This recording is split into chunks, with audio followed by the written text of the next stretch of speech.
Hi, everybody. My name is Dr. Anne Whitworth, and I'm a postdoctoral research fellow with the MindWatch team at the Sustainable Minerals Institute.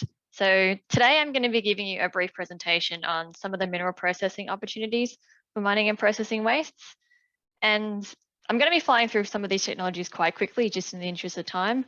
So I thought I just would flag upright that the technologies that I'm going to be discussing today are covered in a report that will be made available on the GSQ portal if it hasn't already. So let's get right to it. So we've heard a lot about mining and processing waste today, so I'm not really going to dwell on this too much. I'll just say that in 2015, a paper by Rankin stated that over 100 billion tonnes of mining and processing waste are generated per year. Now, at first, this seems like a really large value, but when you take into account the number of active mines and refineries around the world and the various types of wastes and volumes of waste that they produce, it's actually not that surprising. So when we're thinking about a mining cycle, there are three main waste types that are produced. And these are mining wastes, processing wastes, and metallurgical wastes. And the different types are shown on the screen here. So as the name suggests, mining wastes are produced during mining activities and include materials such as overburden, waste rock, and mining waters. Now, once an ore has been extracted, it then will undergo mineral processing, and that will produce a number of different wastes again, such as tailings and sludges. And following mineral processing, the material will then undergo metallurgical refinement, producing a range of metallurgical wastes such as slags, flue dust, and leached ores. So what we can see here is that there's a large range of materials that have been generated over time, and there's lots of potential to potentially extract critical metals from these materials. The recovery of critical metals, however, is quite challenging due to the properties of mine waste themselves. So mining wastes often contain low metal concentrations and poorly liberated particles. The grain sizes within a mine waste also can be quite variable, so we can have material that is coarse to very coarse, fine or ultrafine, or we may have a mixture of both. Additionally, we also may have oxidized grain surfaces due to the material sitting at the surface over time, as well as variable textures. Now, all of these features can make conventional metal recovery technologies unsuitable for mining wastes. An example of this would be the use of pyrometallurgy. So a lot of pyrometallurgical extraction technologies focus on high-grade ores. So if we were going to apply this to a low concentrated mine waste, it's just simply not going to be suitable. At the same time, there is also a drive to utilize processes that are more environmentally, energy and resource friendly. And all up, what this means is that processing technologies for mining wastes either need to be developed or conventional processes need to be adapted. So before I launch into some of these processes, I thought I'd give you an overview of the critical metal extraction process. So essentially, when we're trying to extract a value from a mine resource, we put them through several processes that aim to add value. And these processes are mineral processing, metal extraction, and mineral recovery. And at the end of these processes, we will hopefully produce a metal or compound that's of some value and use to us. Now, also as a part of this cycle, essentially, we also have another step called valorization, which ends up trying to close the loop, if it were, with mining. So in valorization, you essentially take the residues from mineral processing, metal extraction, and mineral recovery and transform them into a valuable product. So as I said earlier, processing technologies aim to add value, and this is a really key thing to remember. So for the rest of my talk, I'm going to be covering some of the technologies that we use for mineral processing, metal extraction, and metal recovery.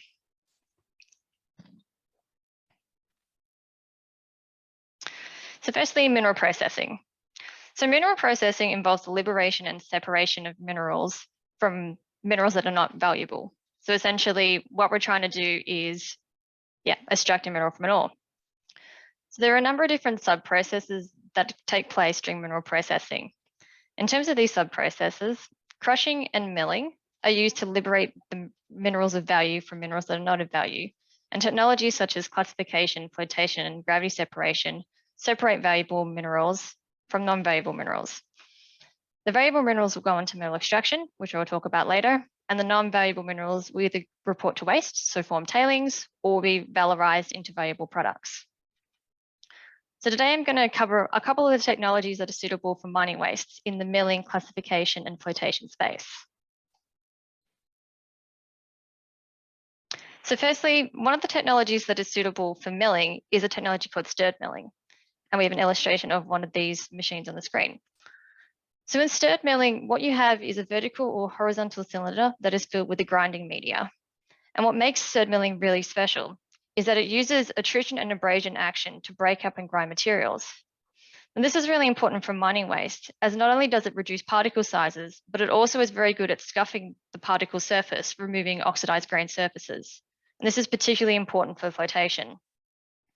Now, there are a number of different commercial stirred milling technologies available, and these include the isomill and the vertimill.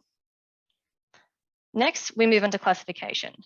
So classification involves the separation of particles based on size. Now, in a conventional processing circuit, classification is essentially used to return material that's gone through milling that is too coarse for flotation back to the milling circuit. When we apply it to mining waste, we can actually use it to separate those very coarse and very fine particles so they can then be processed separately using different technologies. Now, there are several classification devices that are in use, and some of the main ones include hydrocyclones, which use centrifugal force to separate particles based on size, shape, and density, as well as vibrating streams, which, as the name implies, use vibration to separate based on size and shape. And once we've separated our material into decent size fractions, we then can put it through flotation. And flotation is the process of separating a mineral by floating them, as the name would suggest. Now, when we have very coarse and very fine particles, we often have to run them through different processes because we have different challenges associated with floating the different materials. So in terms of coarse particle flotation, flotation is challenging due to poor particle bubble attachment and suspension.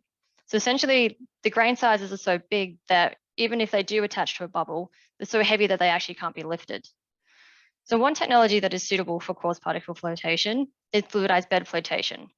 And it essentially does this by ensuring good contact in gentle mixing conditions between a particle and a bubble, allowing a large particle to be floated to a surface. And two technologies that are currently available for coarse particle flotation are HydroFloat, which is shown on the screen here, and the NovaCell. When we move to fine particle flotation, we have a very different challenge.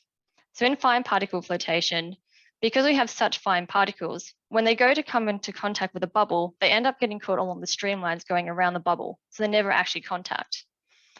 So one of the technologies that helps actually ensure that we have good contact are reactor separator induced air flotation devices.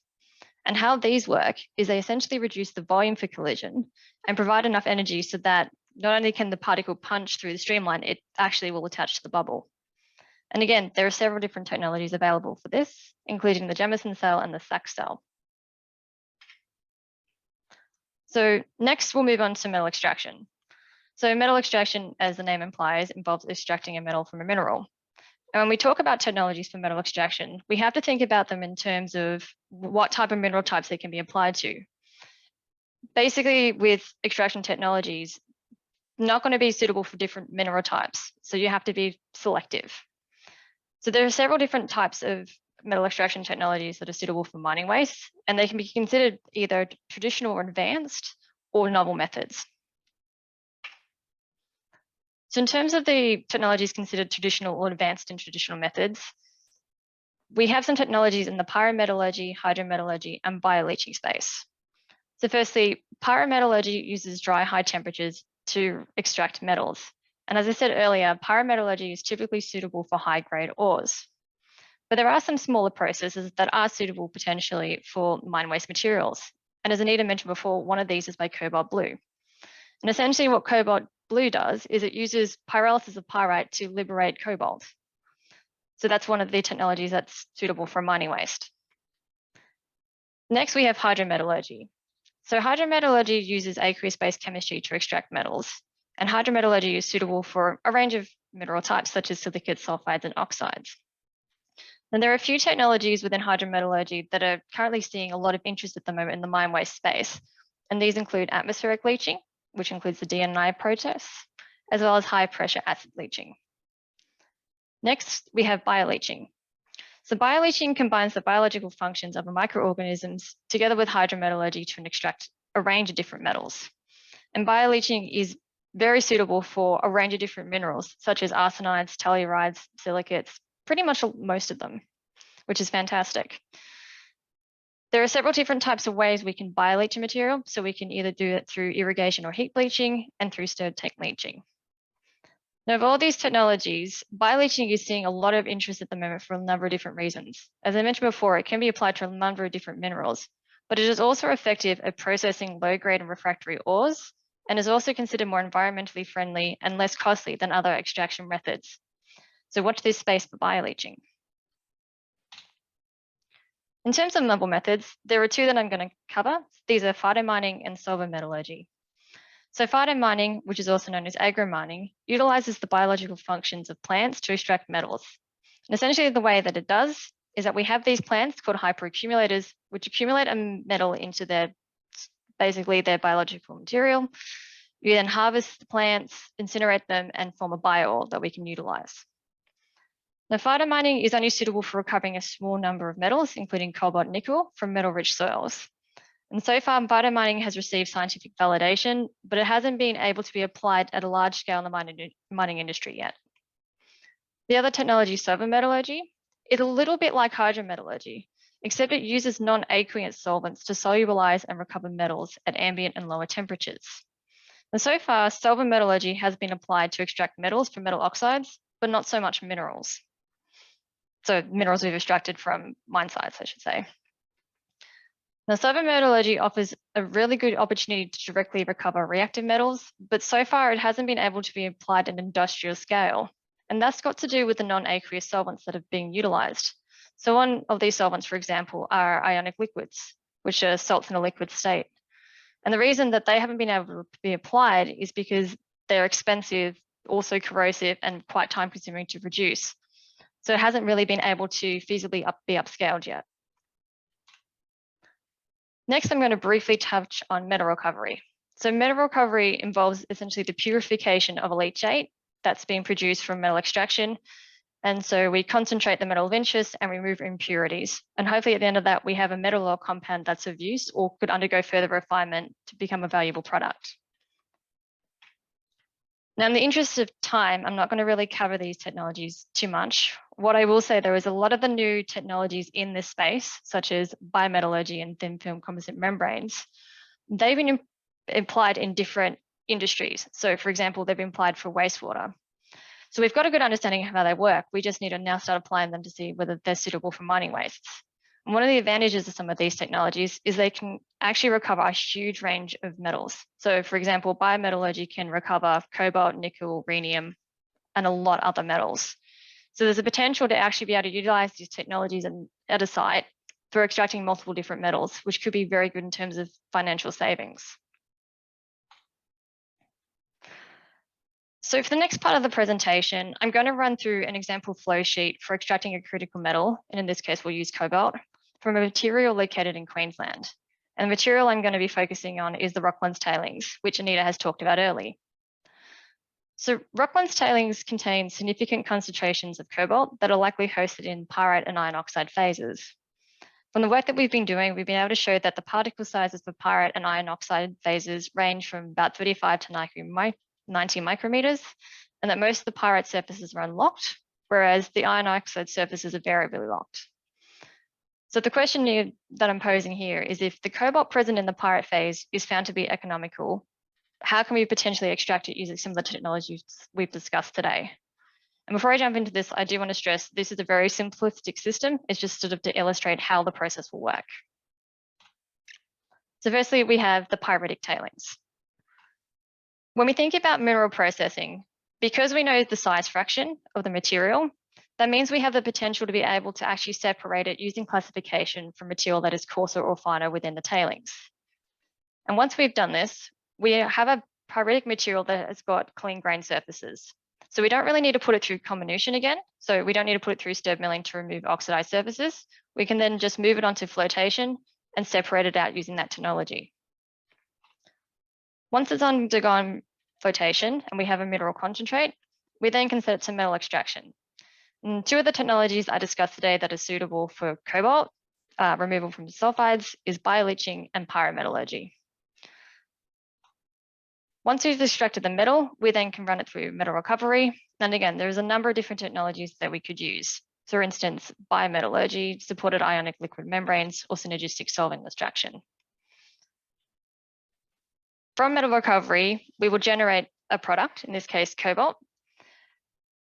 And to close up the rest of the loop, the waste that have been produced at each of the different stages can potentially be valorized. So this is one possible way we could potentially recover the cobalt from the pyritic tailings. So lastly, in terms of the next steps for our group, so this week, JogMed has agreed to conduct joint research with the Department of Resources and UQ on technologies that are suitable for recovering cobalt from copper mine waste in Queensland. So this is a really major development with our work. And trialling of some of these technologies discussed today will be undertaking place on samples that we've been collecting through the SMI team and the GSQ team. So stay tuned for future developments. And in the interest of time, I'm going to leave it there. So thank you for your attention. Thank you, Anne. That was another fantastic talk. I learned a lot from you and the research you did. I certainly had no idea half those things existed, and so it's exciting now to think about, you know, these really cool new funky ways that could be applied to technologies that can be applied to these mine waste materials. Like, so, you know, just as Anne said at the beginning, you know, she's written a detailed report for the DR, and certainly I'm sure that'll be made available through the portal. But there's also a series of publications that are coming out from Anne's review too. So watch this space for those coming out. Yeah. So thank you very much. Thank you. Any questions for Anne, please put them in the Q&A box.